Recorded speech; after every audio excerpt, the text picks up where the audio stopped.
Hello दोस्तों, Rana classes में आपका स्वागत है। तो आज की लेटेस्ट कॉम्पिटिटिव एग्जाम और जॉब अपडेट बताऊंगा। तो इस वीडियो को शुरू से अंत तक देखें। पसंद आने पर लाइक, नए लोग सब्सक्राइब करना ना भूलें।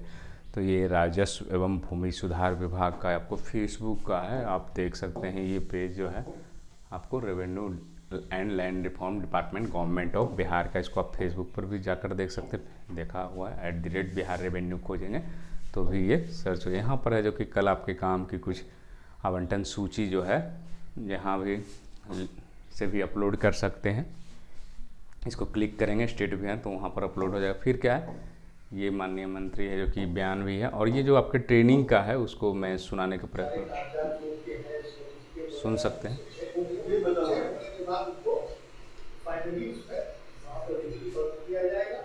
और उसके बाद हम लोगों ने ऐसा किया है कि 15 दिन की ट्रेनिंग जो है, इनिशियल ट्रेनिंग वहाँ पर उनको जिला स्तर पर डीएम, एडीएम और एलआरडीसी और अंचल अधिकारी और जो पुराने कर्मचारी हैं और जो हमारे सर्वे के ऑफिसर्स हैं वो सब उनको दें। और उसके बाद हम लोग यहाँ पर जैसे ही 15 दिन के बाद से फिर हम लोग यहाँ पर हर एक जिला से करीब करीब 2 से 4 आदमियों को बुला के और हमारे सर्वे इंस्टीट्यूट पे इनका 1 महीने का ट्रेनिंग यहाँ पर करीब कराएंगे। और उसके बाद फिर वो लोग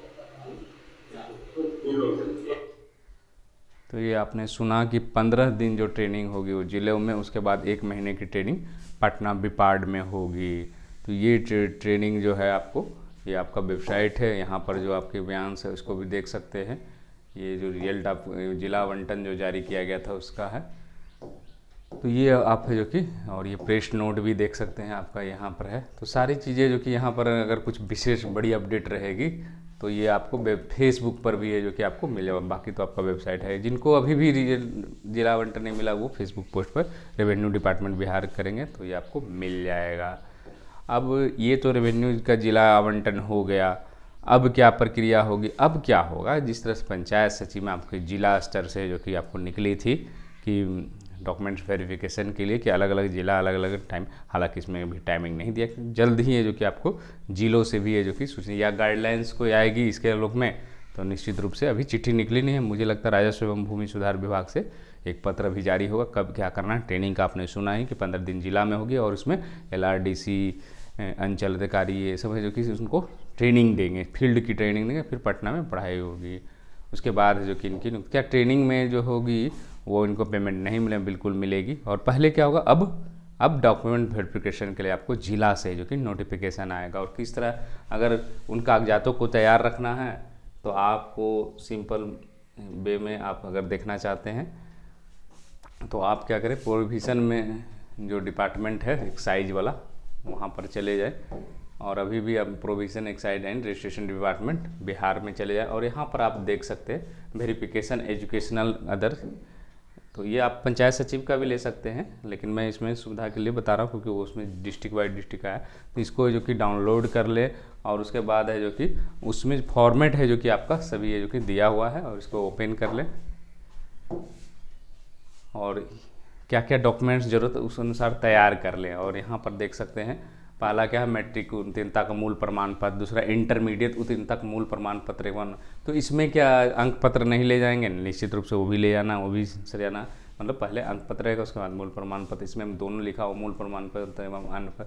अगर आपके पास उच्च शिक्षा का है तो उसको भी है जो कि ले जाएं, ऐसा नहीं कि नहीं ले जाना है। ग्रेजुएशन किए हुए हैं तो ले नहीं अगर देंगे तो बाद में प्रमोशन होगी। राजस्व अधिकारी के लिए ग्रेजुएशन चाहिए। एक चीज़ आप लोग राजस्व कर्मचारी जो भरे हैं वो ग्रेजुएशन को ना छिपाएं। बहुत सारे लोग भरना नहीं चाहते, छोड़ो मुझे तो इंटर, फिर बाद में आप 10 वर्ष जो प्रावधान है उसमें आप पछताएंगे कि या सरकार चेंज भी कर दी बीच में 5 ही साल के बाद प्रमोशन हो, तब आप पछताएंगे कि मैंने है जो कि ग्रेजुएशन डाला, फिर आपको बाद में डालने नहीं मिलेगा। इसलिए अगर मिलेगा भी तो हो सकता है आप पर कार्रवाई भी हो सकती है कि आपने सूचना उस समय क्यों नहीं भरा जब आपको उच्चतर शैक्षणिक योग्यता संबंधित मूल प्रमाण पत्र दिखाना था। तो अब बाद में आप कर नहीं सकते हैं। अगर अभ्यर्थी पूर्व से तो NOC है जो कि लेकर आए, नहीं है तो हम वस्तु स्थिति को अवगत करा दे कि मुझे है जो कि NOC भी नहीं लेना है, मुझे रिजाइन देकर आना है। तो रिजाइन तभी देकर आना है जब आपको एक्सेप्ट हो गया हो। अगर आपकी स्वीकृति नहीं हुई है तो फिर आपको ज्वाइनिंग नहीं दिया जाएगा। और एनओसी वाला भी बात मान ले, जब तक आप एनओसी या रिलीविंग नहीं आएंगे तब तक आपकी ज्वाइनिंग नहीं होगी। तो सरकारी कर्मचारियों के लिए थोड़ी दिक्कत होती है, डिले होती है, उसके लिए परेशान होने की बिल्कुल, जब आए तो नियमता आए, नहीं तो आपकी परेशानी बढ़ सकती है। फिर बिहार राज्य सरकार के जो है जो BC MBC या WBC वो सब जो आपने काउंसलिंग में दिखाया वो सब है। सक्षम प्राधिकार द्वारा जो अगर DQ कोटा है, प्रवेश पत्र है, उसको भी रख लें। अगर नहीं है तो फिर वहाँ आवेदन लिखना पड़ेगा। अस्थायी निवास प्रमाण पत्र जो आपने BSSC काउंसलिंग में दिखाया वही दिखाना, नया आपको कोई दिखाने की ज़रूरत नहीं है। पूर्ण रूप से चरित्र एवं पूर्ववत सत्यापन विहित पत्र 2 प्रतियों में होना चाहिए। मतलब यही शपथ पत्र हो गया।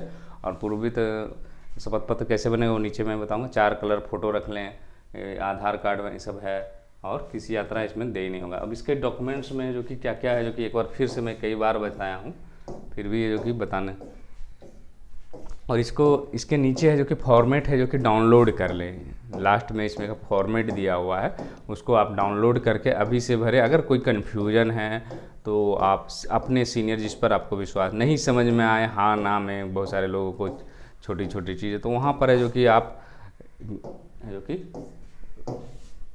यहाँ पर थोड़ा डिले लग रहा है 40 पे, लेकिन लास्ट में जो कि इसके फॉर्म है उसको है जो कि आप अपलोड कर लेंगे। तो इससे क्या होगा कि आपको आसानी होगी, आपको आइडिया रहेगा कि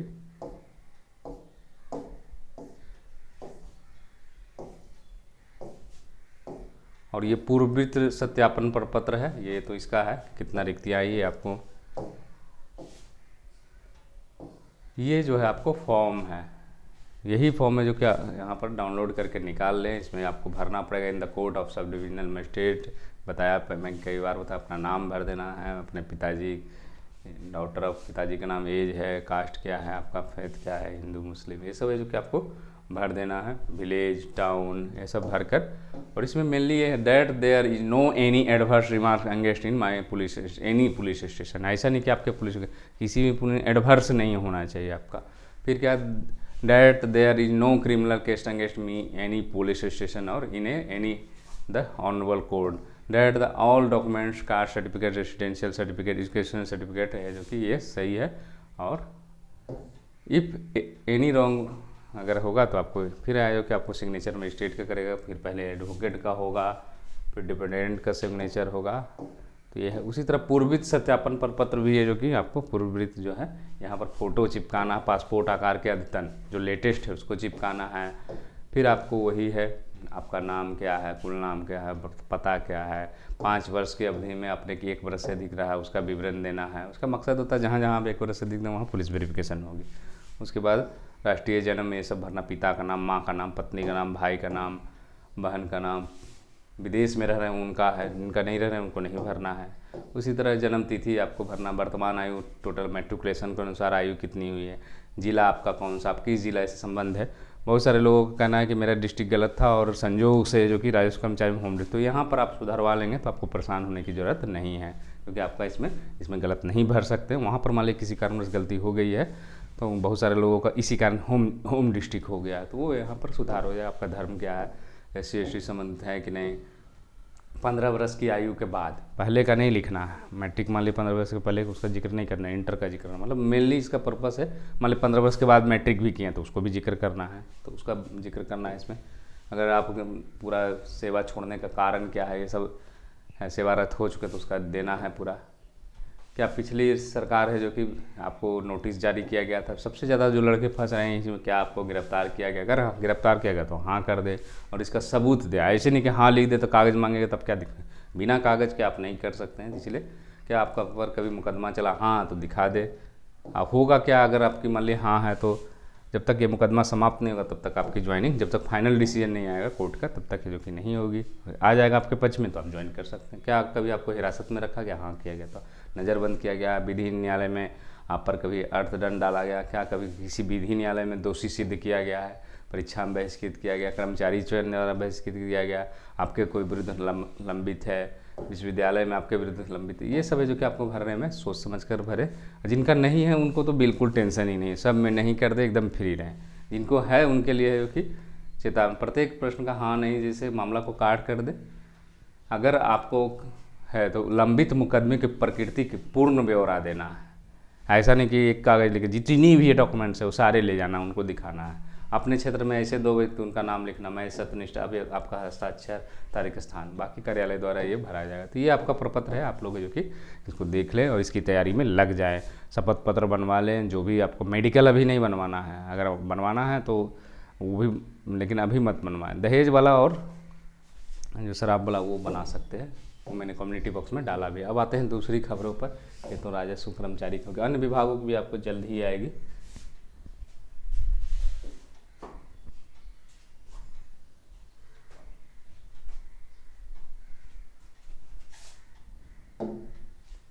और ये आपके 4353 पूरी बहाली नहीं हुआ, अभी भी उसमें भी खाली है। 75% फंड अभी भी खाली है। और अभी भी कितना है जो कि आपको 1700 ही कर्मचारी, अगर 4300 और 1700 जोड़ देंगे तो कितना हो जाएगा, 6025 लोग ही अभी वर्तमान में होंगे। उसमें भी अभी क्लियर नहीं है कि सारे लोग 4325 ज्वाइन करेंगे, जो अच्छे जॉब में बहुत सारे नहीं आए भी आएंगे तो 6000, और आपका 800, 2400, अगर 58 तो अभी भी खाली है, अभी भी इसकी वैकेंसी। हालांकि एक चीज़ है, पंचायत सचिव 1590 पदों की प्रक्रिया चले, लेकिन कभी भी मैंने राजस्व कर्मचारी का अभी तक नहीं सुना। तो अगर सचमुच अगर सितंबर के मध्य में वैकेंसी आती तो हो सकता है ये पद है जो कि बाद में जुड़े या नहीं भी जुड़े। तो ये है जो कि, और यहाँ पर दिया हुआ 19, ये सब उनका निजी मामला है। विभाग में कर्मचारियों के ट्रांसफ़र पोस्टिंग के विवाद के बाद पहली बार पहल किया गया, नवनिर्वाचित जिलावार तैयार की 11वीं बार में अंतिम रूप से पदस्थापन किया गया है। सॉफ्टवेयर के आधार पर तैयार किया गया है और उनका स्थानीय स्तर पर स्थानांतरण इत्यादि कार्य करेंगे इस मौके पर। हाँ, बहुत सारे लोग जिला वाले पूछ रहे, तो जिला वाले का अभी तक है जो कि प्रावधान नहीं है, अगर है होगी भी तो कंडीशनल होगी, लेकिन आपको जो म्यूचुअल कर रहे हैं वो आपके ये में ही होगा, जिले में ही स्थानांतरण होती है। जिला स्तरीय का मतलब हो गया, क्योंकि डीएम का पावर एक डीएम सीमित है, नियुक्ति प्राधिकार वो है, तो निश्चित रूप से आपको जब भी ट्रांसफ़र होगी अभी के जो नियमान वो दूसरे ज़िले में नहीं होगी, वो अपने ज़िले में ही बदली होती है, कम से कम 3 साल के बाद जनरली बदली होती है, तो आपके ज़िले में ही बदली होगी, म्यूचुअल भी होगी। तो ये है, और होती है म्यूचुअल का भी होता है, लेकिन जिसकी प्राधिकार क्षेत्र में रहेंगे वही रहेगा ना। अब नियुक्ति मान लीजिए कि सचिवालय सहायक का सामान्य प्रशासन विभाग नियुक्ति प्राधिकार है, और उसकी जो क्षेत्राधिकार है वो आपके सारे विभाग हैं, जहाँ जहाँ उसके स्वीकृत सीट है तो उनकी क्षमता वहाँ। अब कहा जाए कि जिला पदाधिकारी के ऑफिस में किया है, तो जब है ही नहीं सर्कुलर तो कैसे पोस्टिंग करेगा, ट्रांसफ़र करेगा। मान लीजिए कोई मांग भी दिए कि मुझे जो कि जिला पदाधिकारी के अंदर कार्य करना है सचिवालय सहायक, तो वो है ही नहीं रूल्स में, तो कैसे होगा, तो रूल्स चेंज करना पड़ेगा। तो अभी तक के जो कि म्यूचुअल है, लेकिन आपके ज़िले में ही होगी, और यहाँ अधिकारी स्थानीय स्तर पर जिलाधिकारी ही करेंगे। ये क्लियर हो गया आप लोग को। अभी जिला वाला अभी है ही नहीं रूल में। उसके बाद आते हैं दूसरी खबरों पर।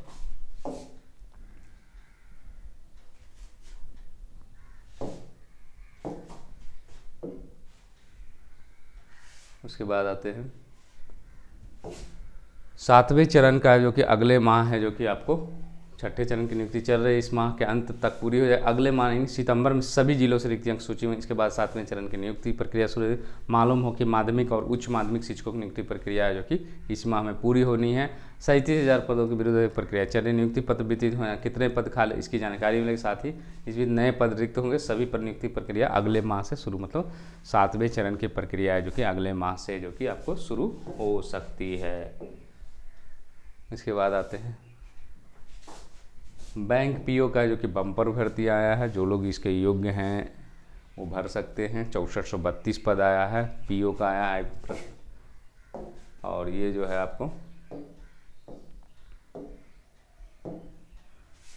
6432 पद, 22 अगस्त तक जो कि अंतिम तिथि है। 6 बैंकों के लिए आया है। योग्यता क्या रंगा है, किसी भी मान्यता प्राप्त बैचलर डिग्री प्राप्त है तो आप भर सकते हैं। 20 से 30 वर्ष आयु सीमा www.ibps.in पर कर सकते हैं। 100 अंकों की प्रारंभिक परीक्षा होगी। मुख्य परीक्षा भी आपको 200 अंकों की, 100 अंकों का साक्षात्कार होगा। योग्य उम्मीदवारों के लिए 2 चरणों की ऑनलाइन परीक्षा होगी। पैसा लगेगा आपको जो रुपया है, सामान्य AWS OBC 850, SC ST दिव्यांगों को 175 रुपया। ये आपको है कहाँ कहाँ कितने वैकेंसी है ये आप देख सकते हैं। पूरा कुल पद कितने हैं, 535 है। कैनरा बैंक के 2500 है, पंजाब नेशनल बैंक के 500 है। पंजाब एंड सिंध बैंक के 253, यूको बैंक के 550, यूनियन बैंक के 200। कैटेगरी वाइज भी दिया हुआ है कि आपके कितने सीटें, तो आपको जो योग्यता है, अगर आप बैंकिंग का तैयारी करते हैं या भरना चाहते हैं तो आप भर सकते हैं। ये बेहतरीन मौका, ग्रेजुएशन है आप भर सकते हैं। उसके बाद आते हैं दूसरी खबरों पर।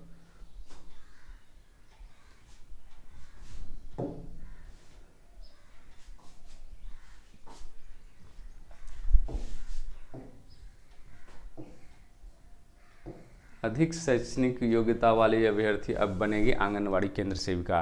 तो आंगनवाड़ी सेविका व सहायिका के चयन नियमावली में आवेदिका की शैक्षणिक योग्यता मुख्य रूप से केंद्र में रखा जाएगा। अभी तक क्या व्यवस्था था कि आवेदन करने वाले में शैक्षणिक योग्यता मैट्रिक पास तय थी। अब यह व्यवस्था की जा रही है कि अगर किसी में एमए पास या फिर पीएचडी महिला ने आंगनवाड़ी सेविका का तो उसके नीचे जितने भी आवेदन मैट्रिक या बीए पास की महिला, उन पर विचार नहीं होगा। सबसे उच्च शैक्षणिक महिला को ही आंगनवाड़ी सेविका और सहायिका के पद पर चयन मामले पर।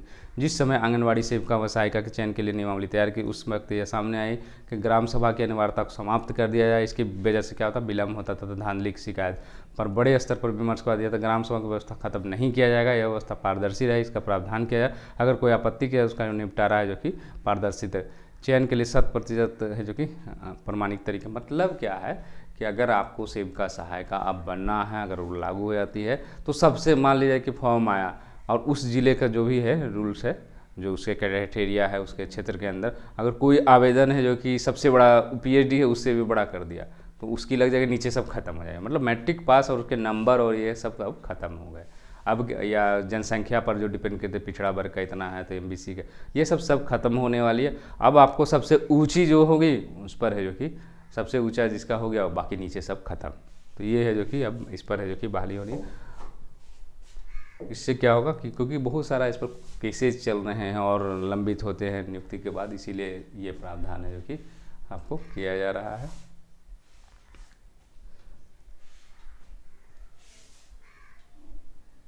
तो इसी के साथ धन्यवाद।